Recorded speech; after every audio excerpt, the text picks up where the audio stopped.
अगर आपने सोचा कि भाई मेरी इंग्लिश इतनी अच्छी नहीं है और अब मेरे को फॉरेन कंट्री जाना है और मैं बेसिक नॉलेज भी नहीं है मेरे पास, तो सिस्टम उठा हुआ ना, अगर आपने जीआई सिस्टम उठा लिया, आपने जीआई सिस्टम को अच्छी तरीके से पढ़ लिया, उसकी सारी डिजीज कंडीशन अच्छी तरीके से पढ़ ली। अगर आप जीआई सिस्टम अगर पढ़ते हो तो आपको क्या करना है, आपको पहले कोई किताब उठाते हैं, मानो आपने पीआर यादव उठाई, आपने टारगेट हाई उठाई, आपने एनक्लेक्स उठाई। जब आप ये सारी किताबें पढ़ के देखते हैं तो उसमें क्या होता है, जो क्योंकि बहुत अच्छा प्रोफेशन है, बहुत अच्छी ग्रोथ है इस प्रोफेशन के अंदर, बहुत अच्छा पैसा है इस प्रोफेशन के अंदर, नर्सिस लाखों के अंदर कमा रही हैं। हेलो, हाँ जी, नमस्कार, मेरा नाम है संदीप चौहान, आप देख रहे हैं चौहान यूके वाइब्स। तो भाई काफ़ी सारे लोग मेरे से एक सवाल करते हैं कि भाई अगर हमारी बैक लग गई, मतलब हम लोग जब नर्सिंग कर रहे हैं तो अगर हम किसी एक सब्जेक्ट या दो सब्जेक्ट में फेल हो गए, या फिर फर्स्ट ईयर में फेल हो गए, सेकंड ईयर में फेल हो गए, थर्ड ईयर में फेल हो गए, तो हम क्या यूके के लिए अप्लाई कर सकते हैं? क्या हम लोग गवर्नमेंट जॉब्स के अप्लाई कर सकते हैं? तो एक तो सवाल ये है। दूसरा सवाल ये आता है कि भाई जब हम नर्सिंग कर रहे हैं तो हमें कितना पढ़ना पड़ेगा? तीसरा सवाल ये है कि भाई हमने नर्सिंग कर ली और हमने कॉलेज में पढ़ाई नहीं करी थी, तो अब हमारा क्या होगा, है ना? तो ये सवाल मेरे पास आते हैं, तो उन्हीं के बारे में आज हम लोग इस वाली वीडियो के अंदर बात करेंगे। तो देखो, सबसे पहला सवाल आता है कि अगर आपकी बैक लग जाती है, मतलब आप किसी एक सब्जेक्ट में फेल होते हैं या फिर आप किसी एक ईयर में फेल होते हैं, तो भाई देखो, आप लोगों को टेंशन लेने की कोई जरूरत नहीं है। आपके पास आखिरी में आपकी डिग्री या डिप्लोमा होना चाहिए। अगर आपने नर्सिंग करी या जीएनएम करी है तो आपके पास डिप्लोमा होना चाहिए। अगर आपने बीएससी नर्सिंग करी है तो आपके पास डिग्री होनी चाहिए।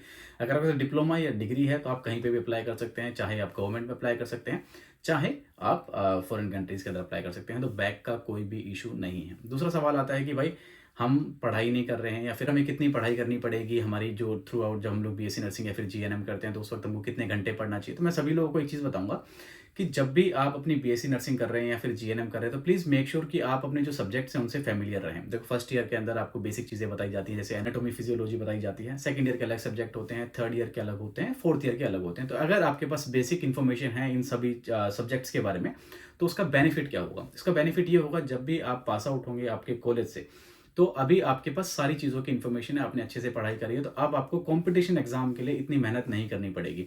क्योंकि जब भी आप कोई किताब उठाते हैं, मानो आपने पीआर यादव उठाई, आपने टारगेट हाई उठाई, आपने एनक्लेक्स उठाई, जब आप ये सारी किताबें पढ़ के देखते हैं तो उसमें क्या होता है, जो भी चीज़ें आपने बेसिक नॉर्मल पढ़ी हैं, जो भी बेसिक नॉलेज आपके पास है, जो आपने थ्रू आउट आपकी जो नर्सिंग है उसके अंदर जो भी नॉलेज आपने गेन करी है, तो वो वहाँ पे आप अप्लाई कर सकते हैं और उन क्वेश्चन को आराम से सोल्व कर सकते हैं। बट अगर कोई बच्चा सही तरीके से नहीं पढ़ता है अपनी नर्सिंग के अंदर, जब उनकी नर्सिंग चल रही है, तो उसको वहाँ पे डिफिकल्टीज आएंगी, क्योंकि उसको बेसिक नॉलेज नहीं है, उसको एनाटॉमी के बारे में नहीं पता है, उसको फिजियोलॉजी के बारे में नहीं पता है, उसको मेडिकल सर्जिकल के बारे में नहीं पता है। तो फिर जब वो क्वेश्चंस उठाता है तो उसको सारी चीज़ें नहीं लगती हैं।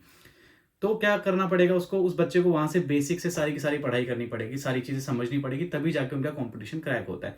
यही एक रीजन है कि बच्चे हैं वो वहां पे हार मान जाते हैं और फिर प्राइवेट सेक्टर्स में चले जाते हैं। उनको लगता है कि उनके पास नॉलेज नहीं है, जबकि गलती बच्चों की खुद की है कि उन्होंने नर्सिंग के टाइम पे पढ़ाई नहीं करी थी। मैं मानता हूँ कि जो कॉलेजेस हैं, काफ़ी सारे कॉलेजेस ऐसे भी होंगे जहाँ पे सीरियस तरीके से नहीं पढ़ाया जाता होगा, बट ये आपकी रिस्पॉन्सिबिलिटी है कि आपको पढ़ना है, आपका फ्यूचर है, आपको फॉरेन कंट्री में आके काम करना है या फिर आपको गवर्नमेंट सेक्टर में काम करना है, तो आपको पढ़ना ही पड़ेगा। तो मैं सभी बच्चों को ये बोलूँगा कि आप फर्स्ट ईयर को अच्छे से लेके चलें, क्योंकि वो आपका फाउंडेशन है। अगर आप फर्स्ट ईयर में अच्छे से पढ़ते हैं, आपकी जो बेसिक नॉलेज अगर अच्छी है, तो वो आपकी सेकंड ईयर में हेल्प करेगी। सेकंड ईयर आपका अच्छा है तो आपकी वो थर्ड ईयर में हेल्प करेगा। अगर आपका थर्ड ईयर अच्छा है तो आपको फोर्थ ईयर में हेल्प करेगा। अगर आपने चारों साल अच्छी तरीके से पढ़ाई करी है तो आपके जो कॉम्पिटेटिव एग्जाम्स हैं उसके अंदर आपकी हेल्प होगी और आप आराम से अपना जो एग्जाम है वो क्लियर कर सकते हैं। सही बात है कि नहीं?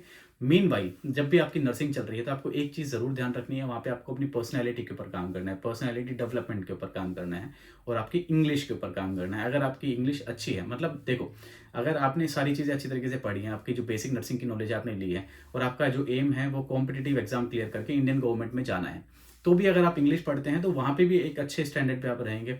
अगर आप किसी से अच्छी कम्युनिकेशन रखते हैं तो आप, हाँ, तो जो आज का जो वीडियो है वो स्पॉन्सर किया है अंबर स्टूडेंट ने। तो अंबर स्टूडेंट एक प्लेटफॉर्म है जिसके थ्रू जो स्टूडेंट्स फॉरेन कंट्रीज में पढ़ रहे हैं तो वो वहाँ पे अकोमोडेशन अपना ले सकते हैं। इनके पास more than 1 million beds available हैं, मोर देन 20,000 प्रॉपर्टीज हैं और अक्रॉस 200 सिटीज़ के अंदर काम करते हैं all over the world. Specially अगर आप यूके में Coventry, London, Nottingham, Liverpool, Leeds, Glasgow, Birmingham में आ रहे हैं तो आप अंबर स्टूडेंट की जो एप्लीकेशन है, वेबसाइट है, वहाँ पे आप इसको यूज़ कर सकते हैं और अपने लिए अकोमोडेशन है ऑलरेडी आप बुक कर सकते हैं। अगर आप फिलहाल इंडिया में हैं और अभी आप यूके आने वाले हैं तो आप वहीं से अपना जो अकोमोडेशन है वो बुक कर सकते हैं। तो प्लीज़ मेक श्योर कि मैं डिस्क्रिप्शन में लिंक डाल दूंगा, तो आप अगर उस लिंक पे जाके क्लिक करते हैं तो आप अपना अकोमोडेशन है आप घर बैठे इंडिया से ही अपनी जो अकोमोडेशन है वो बुक कर सकते हैं। तो प्लीज़ मेक श्योर आप इसको यूज़ करें। तो चलिए अपनी वीडियो को इसको कंटिन्यू करते हैं हम लोग। इंक्रीमेंट के चांसेस हैं, अगर आप किसी हायर पोजीशन पर जाना चाहते हैं, अगर आप किसी कॉन्फ्रेंसेज में जाना चाहते हैं, तो आपकी कम्युनिकेशन स्किल अगर अच्छी है तो वो वहाँ पे काम आएगी। ज़रूरी नहीं है कि आपकी कम्युनिकेशन स्किल बाहर आने के लिए अच्छी होनी चाहिए। सही बात है कि नहीं?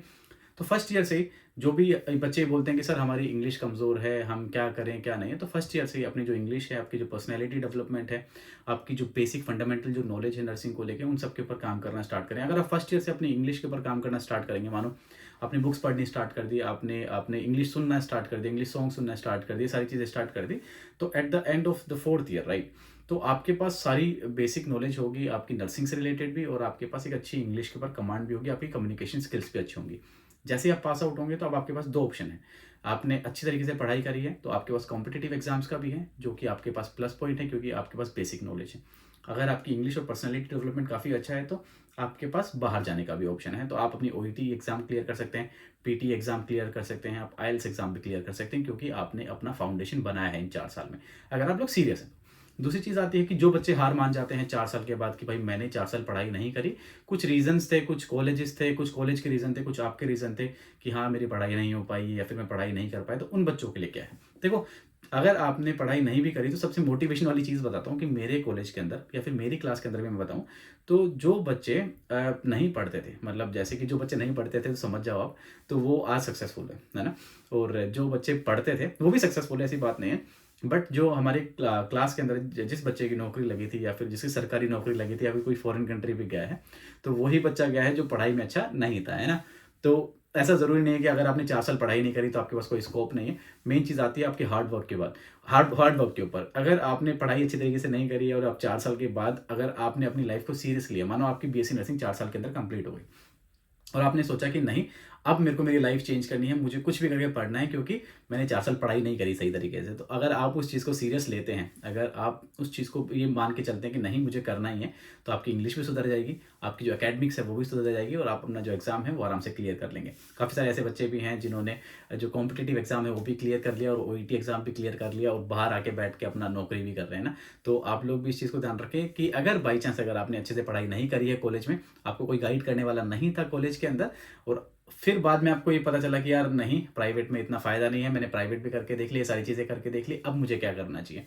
अब आपको खाली पढ़ाई करनी चाहिए। आप आओ, अपनी मेडिकल सर्जिकल उठाओ, आप एना उठाओ, फिजियो उठाओ, आपको जो करना है ना? जिस तरीके से करना है, जो आपको सूटेबल लगे, जो सिलेबस, जो शेड्यूल आपको सूटेबल लगे, वो आप अपने हिसाब से करो। अगर किसी को अगर 6 महीने में कोई एग्ज़ाम क्लियर करता है, आपको लगता है कि मैं 1 साल में कर सकता हूँ, तो आप 1 साल लो, है ना? बट अपने ऊपर प्रेशर ना बनने दो, सबसे बड़ी चीज़ तो ये है। आप ज़ीरो से स्टार्ट करो।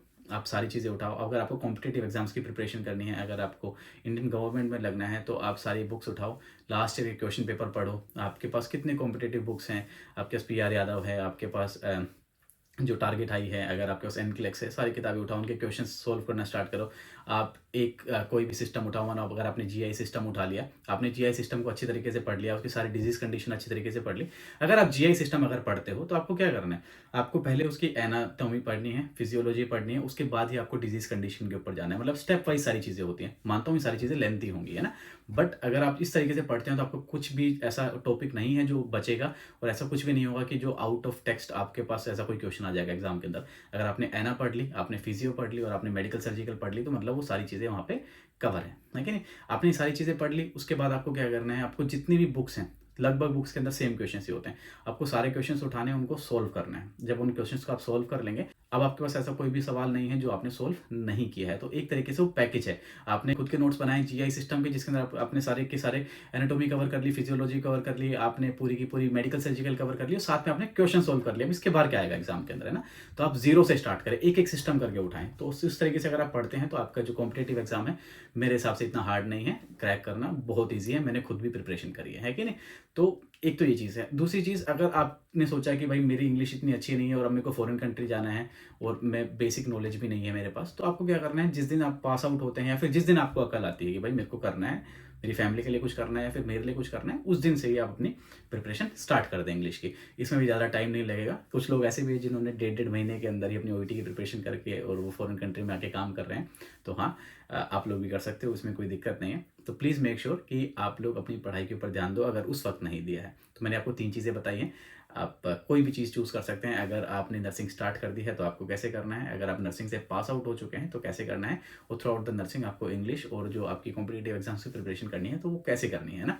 तो होपफुली मेरे जो फ्रेंड्स हैं, मतलब मेरी जो फैमिली है चौहान यूके वाइब्स की, और आप लोग जो भी वीडियो देख रहे हो मेरी, आप लोग जो भी नर्सिस मेरी वीडियो देख रहे हो, प्लीज़ मेक श्योर कि आप पढ़ाई करें और एक अच्छे मुकाम पे जाएँ। आप चाहे गवर्नमेंट में जाएँ, चाहे आप ओईटी क्लियर करें, आपको जो करना है, आप आपकी जो मन में है आप वो चीज़ें करें, है ना? क्योंकि बहुत अच्छा प्रोफ़ेशन है, बहुत अच्छी ग्रोथ है इस प्रोफ़ेशन के अंदर, बहुत अच्छा पैसा है इस प्रोफ़ेशन के अंदर। नर्सिस लाखों के अंदर कमा रही हैं, मैं फिर बोल रहा हूँ आपको ये चीज़, है ना? तो काफ़ी अच्छा प्रोफ़ेशन है, तो प्लीज़ मेक श्योर पढ़ाई करनी स्टार्ट करें और डेफ़िनिटली आपको सक्सेस मिल जाएगी। तो चलिए मिलते हैं अपनी नेक्स्ट वाली वीडियो के अंदर। प्लीज़ मेक श्योर इस वाले चैनल को आप सब्सक्राइब करें, और जितनी भी इन्फॉर्मेटिव वीडियोज़ हैं मैं डालता रहूँगा, और बहुत अच्छी चीज़ आप लोगों के लिए लेके आने वाला हूँ मैं। तो प्लीज़ मेक श्योर इस वाली वीडियो को आप जो इस वाले चैनल को आप लोग सब्सक्राइब करें। तो मिलते हैं अपने नेक्स्ट वाले वीडियो के अंदर। Thank you so much guys, आपने हमें इतना टाइम दिया, धन्यवाद।